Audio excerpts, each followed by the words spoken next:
Hey guys, welcome back to the channel. In today's video, we are talking about how to fix the failed to fetch data error on the World app, one of the most common issues users face. So let's jump right in.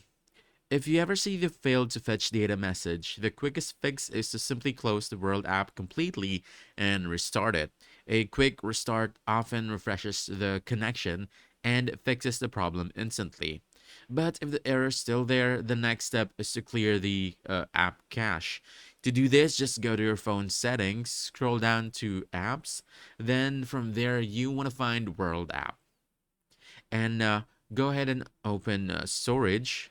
From here, you want to tap clear all data. This removes any corrupted or outdated temporary files that might be causing the error and forces the app to reload fresh data from the server. But if it's still not fixed, go ahead and head over to the Play Store or App Store. Then search for World app. See if there's an update available. Updating can fix bugs, improve network compatibility, and optimize your app's performance. If none of these steps works, the problem might be on Worldcoin servers, not your phone. In that case, there's not much you can do but wait it out.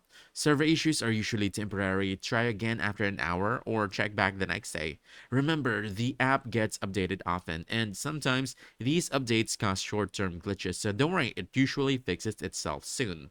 So if you found this helpful, don't forget to hit that like button, subscribe for more quick guides, and I'll see you in the next one. Thanks!